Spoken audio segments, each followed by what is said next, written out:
Welcome to the No Pricks Allowed podcast with Aaron Buchner from Cactus. Hi, Aaron. How are you feeling today? It's your very first podcast. I know, and I'm anxious. Like I'm excited to do it. I want to do it. It's been something I've been thinking about for a few months now that I wanted to put the stuff out. But at the same time, I'm scared shitless, like most entrepreneurs. And it's just that in my head, it's like I go back to this old thing a friend from high school talked about when we were doing a musical back in high school. And it was the first day, and it was a 24-hour musical where we were going in and we were supposed to learn all our lines in 24 hours and then put this thing on. And he commented the whole thing of it's like a roller coaster ride. Like right now, this first episode, I've been waiting in line trying to get in. I'm finally in. They've strapped me on, buckled me in, and now I'm going up that chain. And I'm just sitting here and I'm like, oh my God, what's going to happen to me? Did I make the right choice? That's what I feel like today. I think you made the right choice. And I'm going to give you a little friendly advice. As somebody who speaks sometimes to crowds, often what helps me is to remind myself that when I'm doing a speech or talking to a group of people, it's not about me, it's about what I can do for them. And sometimes that takes a little bit of the pressure off. Didn't help at all, not one little bit. Not one bit. It's still pressure, butterflies in the stomach, and just need to get it out there. I know once I start getting into the flow, it feels more comfortable. It's gonna start feeling better. Yes, yes. So let's just dive in then. Let's talk about Prick Free. Let's talk about that name. Let's get into that. Prick free was I needed to show my personality and how I was different than everyone else out there in the financial world. And it was every time I'd go to conferences and I'd go to events, I stood out like a sore thumb. Like I would come into these rooms at these conferences, like people who don't go to financial advisor conferences, a lot of them are the same, or at least when I first started, they're in some kind of auditorium with no window, so it's nice and dark. And you walk in, and I'm never the first one there. I'm always like just the last minute before time starts. So everyone's already sitting down when I walk into these places. And sure enough, every other advisor is in a suit or a collared shirt and a tie and dress shoes, and they're about 20 years older than me, and I stand out like a sore thumb. I'm coming in there with a graphics tee, usually a band shirt like I'm rocking today, black jeans, my bright red Converse. I don't have that much gray hair. And it's just like, wow, I'm not like everyone else out there. So No. prick free first, just with the branding of it, like I had to show my personality and who I am and why I'm so different. But then even I look at the whole premise of prick free was it shouldn't hurt. A lot of times when we talk about financial advice, when people think about financial advice, it's always, oh, this is going to hurt. This is going to be a painful process. No one's going to want to be part of it. I don't want to go talk to a financial advisor because he's going to tell me no. And like I relate it to my kids. Like I have like two young kids, and I'm like, they don't like it when I tell them no. It's like, Right. can we have ice cream for dinner? No, you can't have ice cream for dinner. And the next question is, well, why not? Why can't I have ice cream for dinner? And I got to come up with some idea of why they can't enjoy ice cream for dinner because I'll have ice cream for dinner. I'm not going to say no to it. I don't know if my wife would be too happy if I gave me and my kids ice cream Not for very dinner, but nutritious for dinner, probably. No. it's dairy. There's got if I do a strawberry, then there's some fruit. I'm getting like Oh, a all little bit of right. everything. That's a stretch. Okay.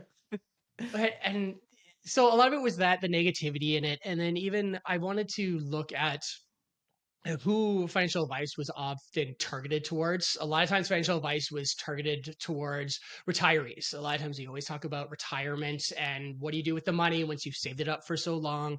Or it's always geared towards high net worth individuals as well. People have small businesses and have a lot of easy cash flow. And I wanted to be that person who is actually out there for the masses, people like myself who have a family and have a living and only want to be able to just enjoy life with the money they have and maybe aren't looking to be a small business owner or aren't at that stage in life where they're looking to take money out, but rather how do I build it up?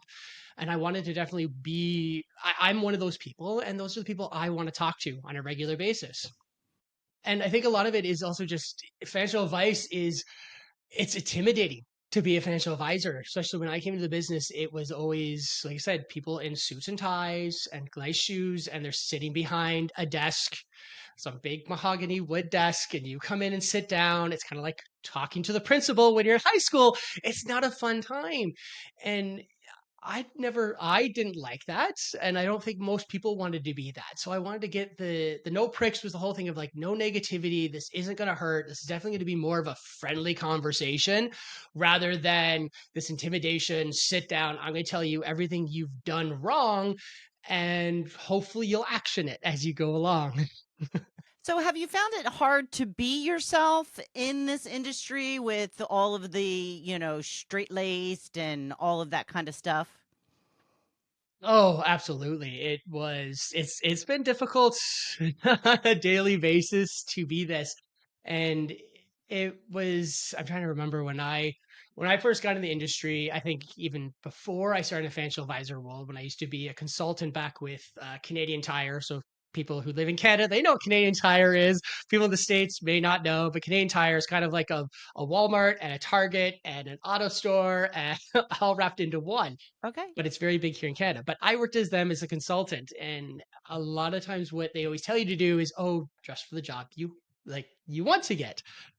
So of course, coming into this job, being young, it's okay, I need to wear the suit and tie. So I did that dance and tried to be like everyone else. Like I looked at what is the manager, who are they, what do they want to, how do they act, and I kept finding myself basically being a little like a mini them is always what I'd say, like almost a mini me. I would always look at them and say, I need to dress and act and be just like them. And it just never felt right to me.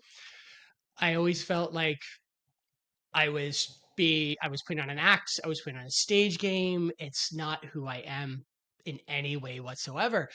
And I guess that's always held with me that it's if I always try to be like look at someone and say, hey, be like them, I end up mimicking them too much. And I can't let myself come out and be who I want to be.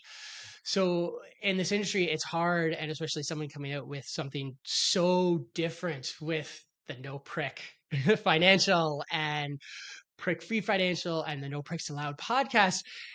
I have to stand on my own 2 feet, but I know that's what I need to be so I can just be myself and enjoy what I'm doing on a regular basis and be that person that people want to have financial advice and have a conversation with money about.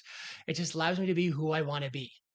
Well, being that you're not from the States, there is a senator from Pennsylvania. I don't know if you're aware of him or not, but his name is John Fetterman. He is known for wearing shorts and a hoodie, and he stands out so much because of that. Now, when he has to be in the formal gathering and all, he's wearing a suit, but he is known for his shorts and hoodie. So it can work, Aaron. It can work, and I think it's a lot of times with financial advice, and even in this industry, when I came into the industry, it was always do what someone else is doing. If you want to be the top of your game, look at the financial advisors who's at the top of their game and Model do them. what they're doing. Yes. Model them, be Yes. like them, do everything you want to do. So then you just end up being just a clone of those other people. And the problem is what they do is great. Don't get me wrong. They do great work. They help their clients. They do everything they should do. But the world's evolved since they've all started in the industry because a lot of those advisors are older, are probably pushing the 60. I think the average age somewhere is around about age 59. They're older. So they've been in this business since close to the 1970s, 1980s, some of these individuals. And the world has changed so much since those days that even now what is professional has changed, that you don't have to wear a suit and tie to the office on a regular basis. You don't have to be this done up. Yeah, I still do it. My wife likes it when I dress up. She says I look better when I dress up. So yes, when we go out to events, I do dress up, but it's not my favorite thing to do. But she knows it, but I do it for her because happy wife, happy life. I'm not that silly. So Well, I got to tell you, speaking for myself, and it sounds like maybe your wife, men in a business suit, something very sexy about that, Aaron. So keep doing it, even if it's just, once in a while, okay? I guess if my wife says I'm sexy, I guess that's okay. All right. So why didn't you maybe just stick with selling investments and insurance? A lot of it. So with my practice, I've evolved more into the financial planning aspect and financial planning in terms of looking at your full picture, not just selling a product or just an individual service to people. When I started out in the business, I think everything else is all about evolving in this industry. When I started back in 2016, which is scary to say now, it was a push of sales. Like I started out on the life insurance side of things. And it was, okay, how can you sell life insurance? How can you sell this? It was always a target thing of who can I sell to next? It was very, yeah, like I said, sales. It was how much can you generate income? How can you get more people in front of what can you do? But I always found just selling a product or selling one off, is what I could call it, it never felt right to me.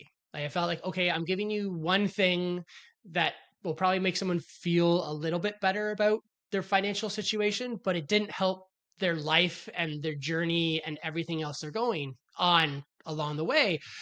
Because most of the times when people buy life insurance, it's just dealing with mortgages is usually what we target for people. When you buy a house, oh, you should get life insurance. Okay, great. I sold you life insurance to cover your mortgage in case of premature death. But that doesn't help them 20 years from now, 30 years from now, 40 years from now, as they evolve from someone who just bought a house to having kids to changing jobs to building this wealth so they can retire. And I just realized like I want to be for that whole journey. I don't want to be like, here's a product. It was great meeting you. Bye. I want to come with you on that whole journey of how can I help you gain wealth. I'm like, I want to be on the coattails and be that cheerleader in the background, cheering you on the entire way as you reach your goals. It was just, I wanted to be that person. I don't know how else to explain that. Do you find that people talk to you more now that you've made this change? No. Okay. No. No, it varies across two different things. I think because there are people who want to talk to me more now because they realize I don't just sell a product. So people who are looking for financial advice look at me and say, okay, he's not someone just selling a product. He's not just pushing one out there against me to just make a dollar for himself. He's actually wants to learn about me, learn about my life, and help me on this journey and understand who I am and all the problems I have, which is what financial planning is all about. But then you get the people who don't want to talk to a financial advisor, and it's the cold shoulder all the time with this thing. And it's hilarious that like in the wintertime, it's not winter now. I look out the window and it's actually sunny. It was raining yesterday, but I curl in the wintertime and I just got into it. It was something I could do when I first moved. It was a way to meet new friends. I heard it was a social sport. I was like, okay, let's go. Let's try this out, see what it is. Ended up loving the game, loving the sport about it. But part of it was the social aspect afterwards. Because if you don't know about curling, which is why I think everyone should get into curling, if you lose the game, the other team buys you a drink. So it's a win win. So I don't know why most people don't. But you sit down and you have these conversations with these new people. You've been playing on the ice for 2 hours, yelling at each other down a sheet of ice, having these conversations. And then you sit down and you have your drink and you start shooting the shit and having these conversations. And eventually one of these people comes up and says, oh, what do you do? And I'm like, oh God, I know exactly what's going to happen. I say, oh, I'm a financial planner. And done. Conversation over. We could have had the greatest conversation for 20 minutes leading up to it. But the minute I drop the bomb, if I'm a financial advisor or I'm a financial planner, they don't want to talk to me anymore because there's that immediate fear that I'm just going to sell something to them. I'm going to look at them and say, oh, you're a financial advisor. Therefore, you're now going to try and sell me on why I need this latest product or what I'm doing wrong with my life and you're just going to be the salesperson. And I'm like, I'm not a salesperson. So how do you get around that? Like, what are you doing to like? Can you introduce yourself in a different way that like I'm like the prick free financial advisor? Like, can you like what is it that you can do to make yourself stand out and let them know right off the bat? One, I'm not selling you anything, and two, I'm really cool. Well, they know I'm really cool because they've hung out with me on the ice for 2 hours and they had this conversation. You know what? It's something I've always struggled with, and I know in the industry, I've learned years of trying to be a salesperson and trying all the different methods with the elevator pitch and financial advisors. They always tell you like, oh yeah, don't just say you're a financial advisor or a financial planner. Come up with some unique method to strike a conversation. Like I save you money or I keep money away from Uncle Sam's pockets, like all these things to drive in more attention. But I'm like, it just never worked for me. I don't know what it is about who I am and the quirkiness of just being me, but I could never get around to it. I've always just been that straight shooter. Like I'm a financial advisor. Like that's what I do. I'd rather someone say like, "Oh, you're a financial advisor." Like, what does that mean? Like, I almost want people to say that to me. Almost is like the next question of like, "Oh, what is it?" Because that perception of who a financial advisor is sometimes is misconstrued, or the perception of who we are and what we do over the years, they just don't really know. Maybe you can get a button that says, you know, ask me how you can save a lot of money. But even that, it's like I don't save people a lot of money. Like that sounds bad coming from a financial advisor, but like that's not my job. Like I don't my job as a financial advisor or financial planner isn't to save you a lot of money or generate these huge returns so you become a millionaire. My job as financial advisor, and I believe this, and I guess this is my soapbox never will get off, and I'm going to die on this hill. It's just to enjoy life.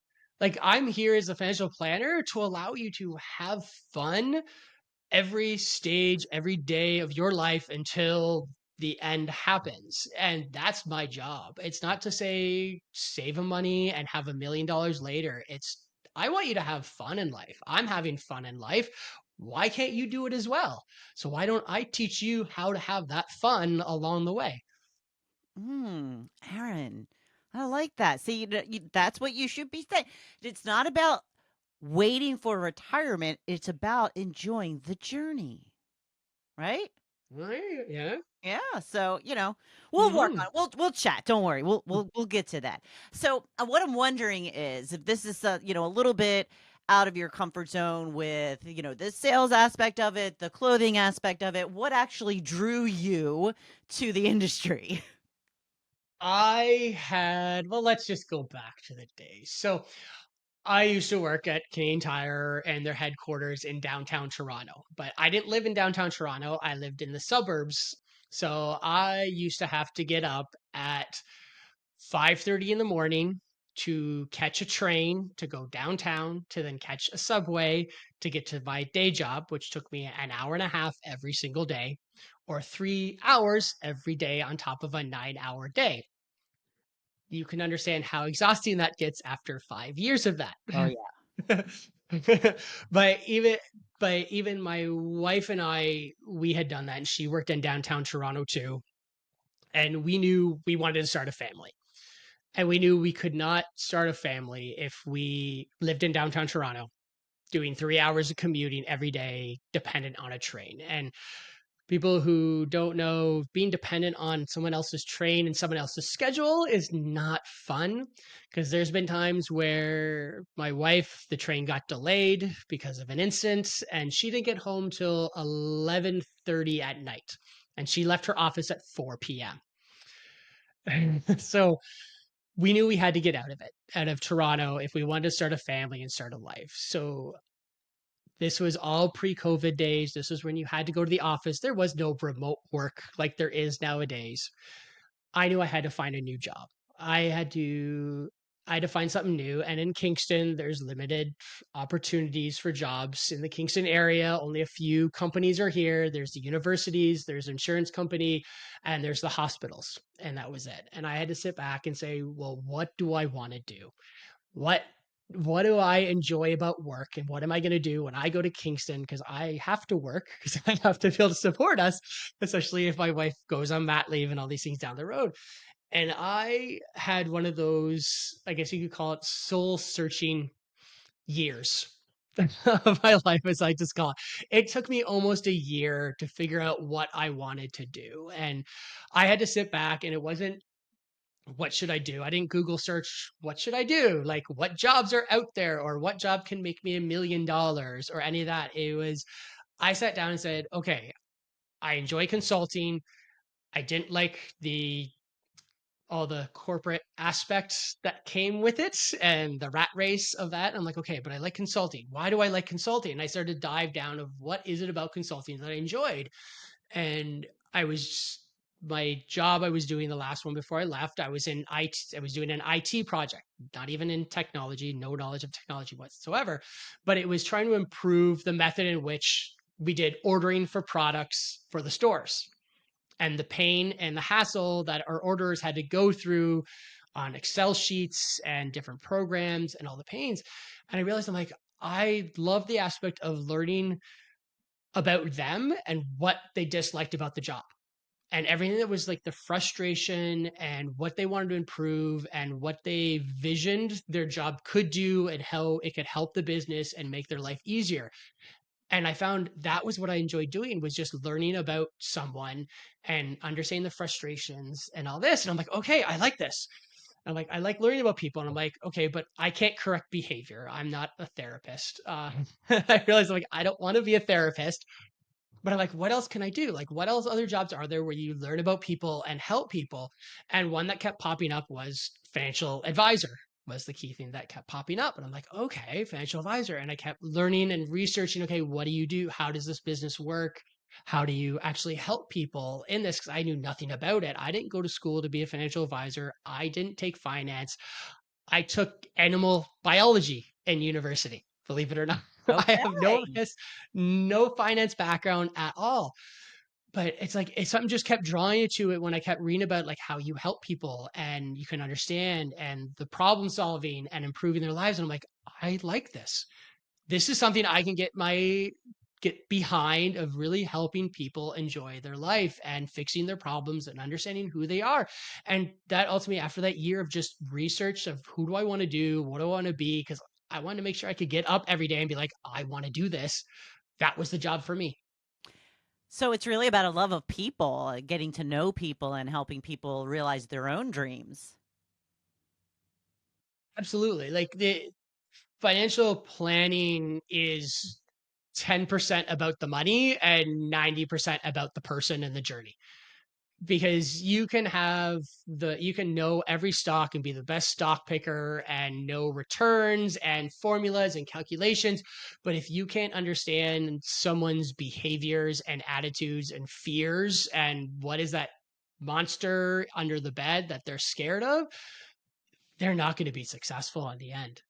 Yeah. So what do you hope to do with this podcast? What's the goal? Well, I'm gonna be me and be authentic. Like, in reality, what do I want to do with the podcast? I'm like, I want to make money. I'm not going to dance around it and skirt around it. Like, I own a business. I am a business person. I do want to make money. Not going to lie about it and dance around the fact most people probably know why I have it out there. I think other thing was, I've tried the social media game. I'm still trying the social media game, as I call it, because I don't know what I'm doing. I'm just kind of having fun at it.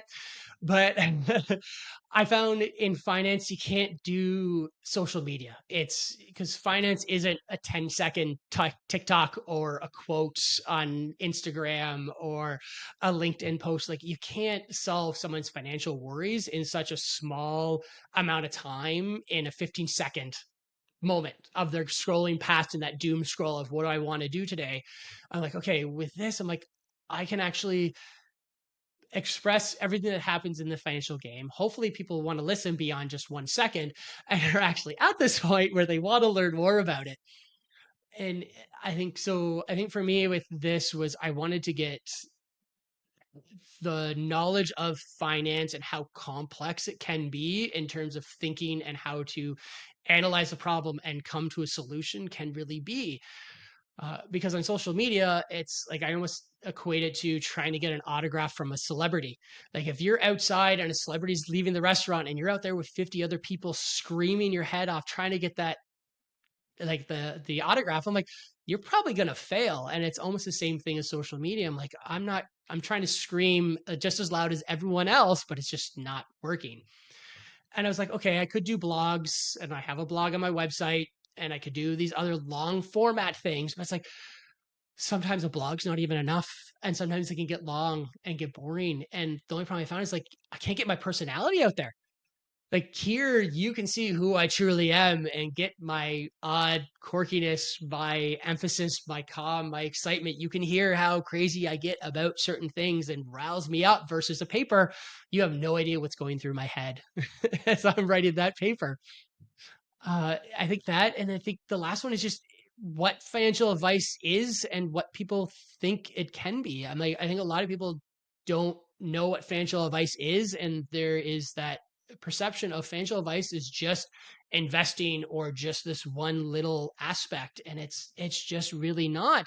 And even what people have in terms of perception of who financial advisors are and how they act and how they approach things, I want to show them like it can be different. I'm different, I'm unique, and I know that. And this is just the best way I can show my personality and really dive into the depths of what finance is and people's problems and really hopefully help a lot of people along the way. So what do we have to look forward to then? What's coming up? You know what? I'm going to have as much fun as I can with this podcast as I can. That it's one quote that someone had said before that, and I'm looking at it's on my other computer over here. I'm sure people watching go, what am I looking at? But it's social media isn't something you do, it's a way of showing your passion. So I look at blog is still the same, blogging and this podcast is the same thing. I'm like, I have to show my passion. What are the things that I'm passionate about and I want to talk about? I don't want to just talk about stuff for the sake of talking about things. I want to put something out there that gets me excited and hopefully gets people excited at the same time. And so I think there's gonna be a lot coming out down the roads. There's gonna be a lot of stuff, hopefully not boring stuff, but yes, there will be some technical stuff down the road. But I'm hoping to get a lot of guests on, talk about a few things. I really like for me, I love people and behavior and attitude. So going that way, I think there's going to be a lot on behaviors and attitude and emotions with money and less so on the number game of thing. Okay. Well, here is the most important question of the entire episode. It's just out of the shot a little bit. So, who's on your rock tee? Who's on my oh, you can just the true. So today's the Trues. Okay. So Not familiar with that, but they're a rock band in Canada. That's probably why they're more Canadian than anything. They've been around. I've seen them a few, I think 6 times now. I've oh, seen them. wow. So yeah. Okay. Looking forward to the other shirts that will be coming in the future, Aaron. But I think you did a fantastic job for your first episode. So take a big sigh of relief, pat yourself on the back, and tell everyone how they can get in touch with you if they have more questions. Absolutely. So if you have more questions, easiest way is always email, and that's Aaron. So Aaron at prickfree.com. You can find my website at prickfree.com. Easy enough to remember. And then I'm on most social medias. I'm on LinkedIn. I'm on Instagram. I'm on Threads. All right. Sounds great. So we'll be talking to you again soon. Thank you. And thank you for listening today. Please like, follow, and share this podcast with your friends. Until next time, I'm Wendy McConnell. Thank you for listening to the No Pricks Allowed podcast with Aaron Buchner from Cactus. Click the follow button to be notified when new episodes become available. Visit our website at www.prickfree.com or give us a call at 613-876-9899. And don't forget to click the follow button to be notified when new episodes become available. The information covered and posted represents the views and opinions of the guest and does not necessarily represent the views or opinions of Cactus. The content has been made available for informational and educational purposes only. The content is not intended to be a substitute for professional investing advice. Always seek the advice of your financial advisor or other qualified financial service provider with any questions you may have regarding your investment planning. The contents of this podcast do not constitute an offer or solicitation for residence in any other jurisdiction where either Aaron Buchner and/or Sterling Mutuals is not registered or permitted to conduct business. The opinions expressed are those of the authors and do not necessarily reflect the views or opinions of Sterling Mutuals, Inc. Mutual funds provided through Sterling Mutuals, Inc., commissions, trailing commissions, management fees, and expenses all may be associated with mutual fund investments. Please read the prospectus carefully before investing. Mutual funds are not guaranteed. Their values fluctuate frequently, and past performance may not be repeated.